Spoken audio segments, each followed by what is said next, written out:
अब हम Lagrange's theorem की कुछ इजी कॉन्सिक्वेंसेस को प्रूव करने जा रहे हैं। They are very easy. इसमें सबसे पहली क्रॉलरी है लैग्रांजेस थ्योरम की कि the order of an element of a finite group divides the order of a group. कोई भी अगर फाइनाइट ग्रुप लें तो उसमें एलिमेंट का ऑर्डर ग्रुप के ऑर्डर को डिवाइड करेगा। इसको हम आसानी से प्रूफ कर लेंगे क्योंकि जी अगर कोई फाइनाइट ग्रुप लें, फर्ज करें उसका एडर एन है और ए उसका कोई भी एलिमेंट लें। अब हमें पता है कि ए से जो भी साइक्लिक ग्रुप जनरेट करेंगे उसका ऑर्डर ए के ऑर्डर के बराबर होगा। ठीक है, ये बात हम जानते हैं कि order of a cyclic subgroup equals to order of a. ठीक है, अब ये तो सब ग्रुप है ना, तो लैग्रांज थ्योरम ये बताता है कि ये जो सब ग्रुप का ऑर्डर है ये ग्रुप के ऑर्डर का डिवाइजर होगा। ठीक है, क्योंकि ये सब ग्रुप है और इससे, लेकिन इसका ऑर्डर तो ए के ऑर्डर के बराबर है, देयरफॉर ए का ऑर्डर भी ग्रुप के ऑर्डर को डिवाइड करेगा। Let G be a finite group of order n and a belongs to G, since the order of A is equals to the order of a cyclic subgroup generated by A, therefore by Lagrange's theorem order of A must divides order of G। ठीक हो गया, क्योंकि ए का order एक सब group के order के बराबर हो जाता है जो ए से जनरेट होता है, और लैग्रांजेस थ्योरम से ये वाला ऑर्डर ग्रुप के ऑर्डर को डिवाइड करेगा। अगर ये वाला नंबर इसको डिवाइड करे तो ये इसके बराबर है, ये भी डिवाइड करेगा। तो इससे ये प्रूफ हो गया किसी भी फाइनाइट ग्रुप में एलिमेंट का ऑर्डर भी ग्रुप के ऑर्डर को डिवाइड करता है। नेक्स्ट क्रॉलरी है कि अगर किसी भी फाइनाइट ग्रुप के अंदर आप कोई भी एलिमेंट ले लें, अगर उसकी पावर ग्रुप के ऑर्डर के बराबर लें तो लाजमी आइडेंटिटी आएगा। ठीक है, वैसे तो हमें पता है ना कि लीस्ट पावर जिस पे आइडेंटिटी आए वो ग्रुप का ऑर्डर होता है, उस पर तो आइडेंटिटी आता है। लेकिन यहाँ पे बताया गया अगर कोई भी ग्रुप ले लें, फर्ज करें कोई ग्रुप है अगर उसका ऑर्डर 100 है, तो आप उसमें जो मर्जी एलिमेंट ले लें उसकी पावर 100 पे लाजमी आइडेंटिटी आएगा। ठीक है, और ये हर एलिमेंट के लिए होगा, ग्रुप के हर एलिमेंट की पावर 100 लेने से आइडेंटिटी आ जाएगा। ठीक है, तो इसको आसानी से हम प्रूव कर सकते हैं। फर्ज करें जी का ऑर्डर हमारे पास एन है और उसका कोई एलिमेंट ले लेते हैं आर्बिट्रेरी, उसका ऑर्डर अगर एम है। अब अभी हमने प्रूफ किया है कि एलिमेंट का ऑर्डर ग्रुप के ऑर्डर को डिवाइड करता है, इसका मतलब है एम एन को डिवाइड करेगा। तो एन को फिर हम लिख सकते हैं m into r for some positive integer r. अब ए की पावर जब एन लेंगे इसको एम आर लिख लें, एम को अंदर रहने दें, आर ऊपर चला जाएगा तो ए पावर एम आइडेंटिटी आ जाएगा। क्योंकि एक ऑर्डर एम में तो ये बात आसानी से प्रूव हो जाती है हर एलिमेंट के लिए। इसी तरह से नेक्स्ट जो है, दिस इज वेरी इंपॉर्टेंट क्रॉलरी के every group of prime order is cyclic. अगर किसी ग्रुप का ऑर्डर प्राइम नंबर हो, जैसे 2 3 5 7 11 13, इस तरह का कोई भी नंबर हो तो वो ग्रुप लाजमी साइक्लिक होगा। ठीक है, every group of prime order is cyclic. अगर किसी ग्रुप का ऑर्डर प्राइम हो जाए तो वो ज़रूर साइक्लिक होगा। इसका कन्वर्स ट्रू नहीं है, यानी कि अगर ग्रुप साइक्लिक हो तो ज़रूरी नहीं है कि उसका ऑर्डर प्राइम नंबर हो, लेकिन अगर ग्रुप का ऑर्डर प्राइम नंबर है तो वो ग्रुप लाजमी साइक्लिक होगा। इसको भी हम आसानी से प्रूफ कर सकते हैं। किस तरह हम कहते हैं let G be a finite group of order p where p is prime. हमें ये प्रूफ करना है कि जी का कोई ना कोई जनरेटर एग्जिस्ट करेगा, यानी जी साइक्लिक ग्रुप है। तो अगर हम कोई भी नॉन आइडेंटिटी एलिमेंट ले लें, let x belongs to G which is different from identity, तो एक्स के साथ हम सब ग्रुप जनरेट कर लेंगे। एक्स के साथ जो भी ग्रुप जनरेट करेंगे वो इसका सब ग्रुप होगा। अब बाय लैग्रांजेस थ्योरम ये वाला जो सब ग्रुप है इसका ऑर्डर जी के ऑर्डर को डिवाइड करेगा जो कि पी के बराबर है। इसका मतलब है ये नंबर या वन होगा या पी होगा, क्योंकि प्राइम नंबर के डिवाइजर दो ही पॉसिबल हैं, या वन या वो खुद।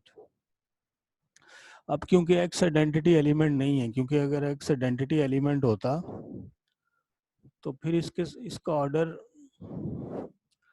वन तब आना था अगर ये आइडेंटिटी एलिमेंट होता। ठीक है, if and only if x equals to identity, यानी एक्स के साथ अगर हम ग्रुप जनरेट करें तो इसमें एक ही एलिमेंट आएगा। ऐसा तभी होगा अगर एक्स आइडेंटिटी होगा, अदरवाइज ये पॉसिबल नहीं है। तो एक्स को क्योंकि नॉन आइडेंटिटी एलिमेंट है इसलिए इससे जनरेट होने वाले ग्रुप में एक से ज़्यादा एलिमेंट होंगे। ठीक है, एक्स का ऑर्डर फिर वन नहीं आ सकता। आप इस तरह भी देख सकते हैं कि एक्स एक्स का ऑर्डर जो है वो सब ग्रुप के ऑर्डर के बराबर ही होगा ना इसके। तो x क्योंकि नॉन आइडेंटिटी है ना, तो इसलिए x का ऑर्डर 1 नहीं हो सकता। अगर ये 1 नहीं हो सकता तो ये भी 1 नहीं हो सकता, ठीक है। इसलिए ये वाली केस पॉसिबल नहीं होगी, तो x का ऑर्डर फिर ग्रुप के बराबर आ जाएगा। और अगर सब ग्रुप का ऑर्डर ग्रुप के बराबर आ जाए तो वो ग्रुप के बराबर हो जाता है। ये एक सब ग्रुप है, इसका ऑर्डर ग्रुप के बराबर हो गया, तो इससे प्रूफ हो गया G equals to group generated by x, hence G is cyclic. ठीक हो गया। हमने एक नॉन आइडेंटिटी एलिमेंट लिया, उसके साथ ग्रुप जनरेट कर लिया, वो जी का सब ग्रुप होगा। फिर हमने ऑर्डर की कंडीशन लगाई, ऑर्डर जो है वो पी को डिवाइड करेगा, वो या 1 हो सकता है या पी हो सकता है। लेकिन एक्स क्योंकि नॉन आइडेंटिटी एलिमेंट है, इसलिए ये ऑर्डर 1 नहीं हो सकता, ठीक है। हैंस ये फिर ऑर्डर पी होगा। तो इसका मतलब है इसका ऑर्डर भी पी है, इसका ऑर्डर भी पी है, तो ये बराबर हो गए। तो इससे प्रूफ हो गया कि जी इज साइक्लिक। नेक्स्ट जो है वो एट द एंड हम क्या करेंगे, नेक्स्ट एक और क्रॉलरी है। This is very very important, Fermat's little theorem भी इसको कहते हैं। ये नंबर थ्योरी में भी स्टडी किया जाता है। नंबर थ्योरी में इसको इस तरह से स्टडी किया जाता है कि x power p is congruent to x mod p, ठीक है। तो और ग्रुप की लैंग्वेज में इसको इस तरह से स्टडी करेंगे कि क्योंकि हमें पता है ZP जो होता है group of all residue classes modulo P, तो ये ग्रुप होता है group of all residue classes modulo P, ठीक है। ZN जो फैमिली है ग्रुप्स की, ये एक एडिटिव अबिलियन ग्रुप होता है, बल्कि साइक्लिक ग्रुप भी होता है। और ये होता है group of all residue classes modulo n, और इसमें n हमने ले लिए प्राइम नंबर। अगर प्राइम नंबर कोई भी लें तो इसमें इसका फिर कोई भी एलिमेंट लें, उसकी पावर p लेने से दोबारा x आंसर आ जाएगा। फर्मास लिटिल थ्योरम क्या कहता है, for every prime p x power p will be equal to x for all x belongs to ZP। ZP का कोई भी एलिमेंट लें तो इसकी पावर p लेने से दोबारा x ही आंसर आ जाता है। और नंबर थ्योरी के फॉर्म में इसको इस तरह लिखा होता है। इसको हम प्रूफ करेंगे। पहली केस है, फर्ज करें आपको पता है ना इसके एलिमेंट किस तरह के होते हैं ZN के, इसमें रेजिड्यू क्लासेस होती हैं। अगर आप स्टार्ट वाले लेक्चर्स देखें अपने कोर्स में तो वहाँ पे हमने इसको डिटेल से डिस्कस किया था। इसमें ये रेजिड्यू क्लासेस हैं, लेकिन इस थ्योरम में हम इसको प्राइम के लिए डिस्कस कर रहे हैं। इस थ्योरम में ये n जो है ये प्राइम लिया हुआ है हमने p। तो इसमें अगर कोई भी एलिमेंट हम लें तो हमने प्रूफ करना है हर एलिमेंट के लिए ये प्रॉपर्टी होगी, for all x। First of all अगर x तो जीरो के अगर x इसके बराबर होता, इसमें हम कोई एलिमेंट लेते हैं, फर्ज करें इसमें हमने ZP के लिए बात करनी है, तो ये p माइनस 1 तक जाएगा। और x अगर हम इसमें कोई एलिमेंट लेते हैं, अगर तो x जीरो के बराबर होगा, फिर तो ये इक्वेशन ऑटोमेटिकली फुलफिल हो जाती है, नजर आ रहा है 0 पावर p इक्वल्स टू 0। तो ये केस तो इजी है। अब हम सपोज करते हैं कि x जो है वो जीरो के इक्वल नहीं है, x किसी non zero, x is non zero, if x is not equal to zero, फिर x जो है वो यूपी में चला जाएगा, यानी यूनिट्स ऑफ p, यानी इसमें वो एलिमेंट्स होंगे जो n p के साथ रिलेटिवली प्राइम होंगे। और इसमें हमें पता है कि ये नॉन जीरो एलिमेंट्स का जो सेट है ये ग्रुप बनेगा अंडर मल्टीप्लिकेशन। इन जनरल आपने पढ़ा था कि जो जब आप UN लेते हैं, UN में वो एलिमेंट्स होते हैं Z, इसमें वो एलिमेंट हम लेते हैं ZN के जो n के साथ रिलेटिवली प्राइम होते हैं, और ये मल्टीप्लिकेटिव ग्रुप होता है। लेकिन जब यहाँ पे n की जगह पे प्राइम नंबर लेंगे तो इसमें ज़ीरो के अलावा सारे ही आ जाएंगे, ठीक है। और ये जो है ग्रुप होता है अंडर मल्टीप्लिकेशन, इसका ऑर्डर p माइनस 1 आ जाएगा। तो x अगर नॉन जीरो एलिमेंट है तो x फिर इस ग्रुप में चला जाएगा। और अभी हमने थोड़ी देर पहले पढ़ा है कि एलिमेंट का ऑर्डर ग्रुप के ऑर्डर का डिवाइजर होता है, तो x का ऑर्डर फिर इसको डिवाइड कर देगा। इसका मतलब है x की पावर अगर p माइनस 1 लेंगे तो आइडेंटिटी आ जाएगा जो कि 1 के इक्वल है, और दोनों तरफ x से मल्टीप्लाई करें तो ये बात प्रूफ हो जाती है, ठीक है। तो हम ये बात आसानी से प्रूफ कर सकते हैं। इसके बाद नेक्स्ट क्या है हमारे लिए, एक दो इम्पोर्टेंट एग्जांपल्स हैं कोसेट से रिलेटेड, क्योंकि कोसेट से रिलेटेड दो इम्पोर्टेंट एग्जांपल है। पहली एग्जांपल में हम देखेंगे कि अगर हम ग्रुप लेते हैं सी स्टार, अगर हम ग्रुप सी स्टार लेते हैं यानी कम्प्लेक्स प्लेन अगर लें, फर्ज करें ये हमारे पास एक कम्प्लेक्स प्लेन है और इसके अंदर ये हमने कम्प्लेक्स प्लेन ले लिया, इसमें ये रियल एक्सिस है, ये इमेजिनरी एक्सिस है और इसमें से जो है वो ज़ीरो हमने निकाला हुआ है। ठीक है, ज़ीरो जो है हमने वो यहाँ से निकाला हुआ है, ये ज़ीरो एक्सक्लूडेड है, मींस सॉरी, इसको दोबारा ड्रा करते हैं। हमारे पास ये कॉम्प्लेक्स प्लेन है, ये इसका इमेजिनरी एक्सिस है, ये रियल एक्सिस है, ये इसका ले लेते हैं रियल एक्सिस और इसमें से ज़ीरो हमने एक्सक्लूड किया हुआ है, ज़ीरो शामिल नहीं है, तो इसको हम नाम देंगे सी स्टार का। This is our C star, complex numbers minus origin, origin को ज़ीरो ज़ीरो को एक्सक्लूड किया हुआ हमने। और इसमें अगर यूनिट सर्कल ले लें यानी ऐसे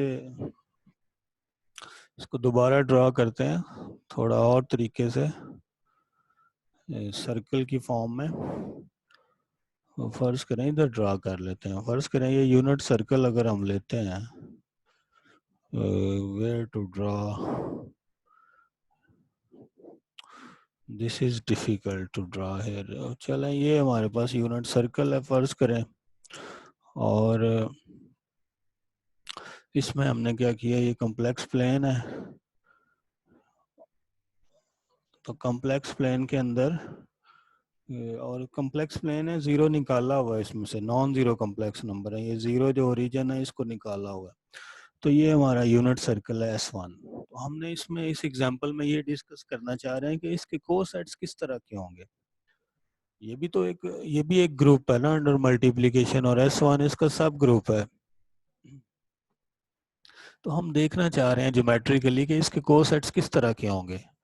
तो पहले एक एग्जांपल लेते हैं, फर्ज करें अगर हम ये एलिमेंट लें, इफ वी टेक 3 + 4 आयोटा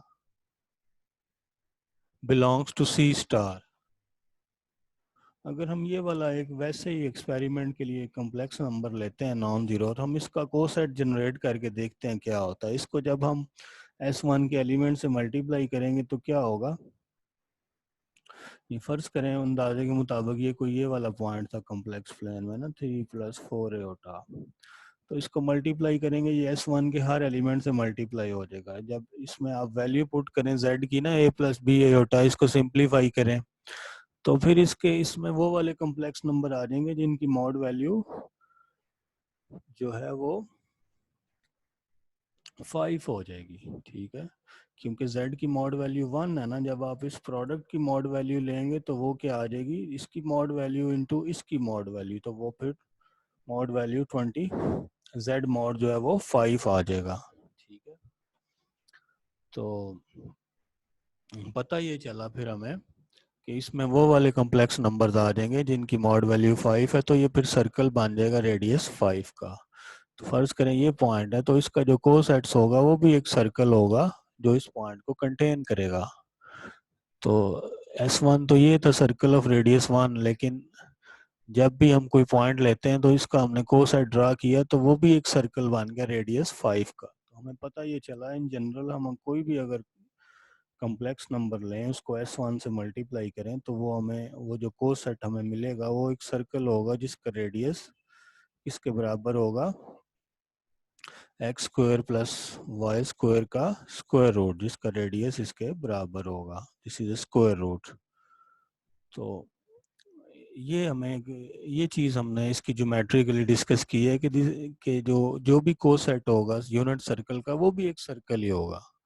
हमने क्या चीज़ यहाँ पे डिस्कस की है, हमने ये डिस्कस किया है कि अगर हमारे पास कोई S1 ले लें, S1 is a group under subgroup under multiplication of C star, इसका कोई भी अगर आप सब ग्रुप लेंगे, किसी भी फर्ज करें ये पॉइंट लेंगे तो वो भी एक सर्कल ही आएगा, अगर वो पॉइंट इधर है तो वो भी एक सर्कल ही आएगा। तो ये थोड़ा सा ज्योमेट्रिकली आप इसको इमेजिन करने की कोशिश करें कि यहाँ पे क्या चल रहा है हमारे पास, यहाँ पे हमारे पास ये चल रहा है, अगर हमने ये S1 है और इसको हमने कंसीडर अगर किया है कॉम्प्लेक्स प्लेन में फिर आप कहीं भी कोई कॉम्प्लेक्स नंबर लें, इसका जो कोसेट होगा वो भी एक सर्कल आ जाएगा। फर्ज करें वो पॉइंट अगर इधर है तो वो ये सर्कल आ जाएगा। इस तरह हमें सर्कल्स मिलते जाएंगे और ये सारे सर्कल्स मिलके सी स्टार की पार्टीशन कर देंगे, क्योंकि every coset of S1 is also a circle, लेकिन उसका जो रेडियस होगा वो फिर ये होगा x square plus y square का square root, positive square root. तो ये इसकी ज्योमेट्रिकल इंटरप्रिटेशन है S1 के कोसेट्स की, कि एस यूनिट सर्कल का जो भी कोसेट होगा वो भी एक सर्कल होगा, लेकिन उसका रेडियस किसके बराबर होगा, ये जो एलिमेंट जिसके साथ हमने कोसेट बनाया है इसकी मॉड वैल्यू के बराबर। ठीक है, इसी तरह एक और एग्जांपल हमने रखी हुई है कि अगर हम जनरल लीनियर ग्रुप लें, the group of n cross n non singular matrices with real entries, और ये इसका सब ग्रुप होता है जिसमें वो मैट्रिसेस होते हैं जिनका डिटर्मिनेंट 1 होता है, this is a special linear group, ये इसका सब ग्रुप होता है। और हम इस एग्जांपल में ये इमेजिन करना चाह रहे हैं कि इसके कोसेट्स किस तरह के होंगे। तो एज एन एक्सपेरिमेंट अगर फर्ज करें मैं n2 के लिए एक मैट्रिक्स लेता हूँ GL2R में और इसके साथ कोसेट बनाता हूँ, तो ये SL2R के हर एलिमेंट से मल्टीप्लाई होगा। अब जब मल्टीप्लाई करने के बाद ये वाला जो मैट्रिक्स आपको मिलेगा इसका डिटर्मिनेंट क्या होगा, डिटर्मिनेंट की प्रॉपर्टी है कि वो प्रोडक्ट के लिए अलग-अलग हो जाएगा। तो इस मैट्रिक्स का डिटर्मिनेंट आ जाएगा 2 into 1 यानी कि 2। तो पता चला इसमें वो मैट्रिसेस आ गए जिनका डिटर्मिनेंट 2 है। ठीक है, तो इन जनरल अगर आप इसकी जगह कोई भी मैट्रिक्स फर्ज करें x लेंगे, इसको मल्टीप्लाई करेंगे तो फिर इसमें वो मैट्रिसेस आ जाएंगे जिनका डिटर्मिनेंट x के डिटर्मिनेंट के बराबर होगा।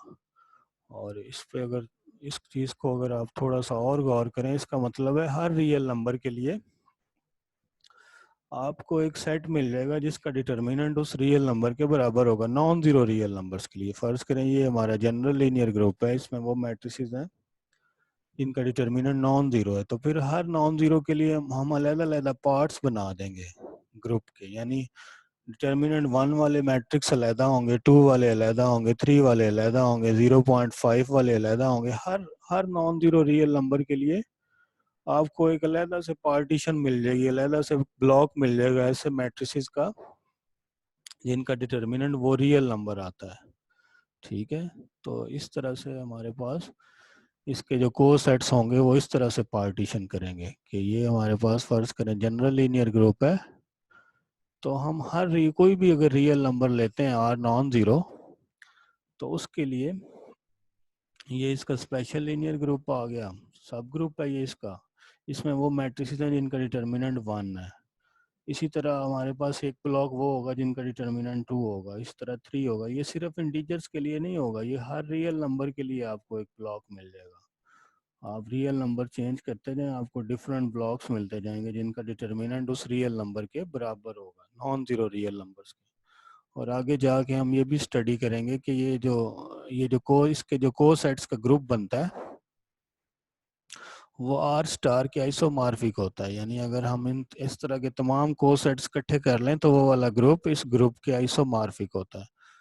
ठीक है, ये हम आगे जाके कहीं प्रूफ करेंगे। तो यहाँ पे हम ये रेफरेंसेस हैं, तो यहाँ पे हम फिर क्लोज करते हैं। अल्लाह हाफिज़, थैंक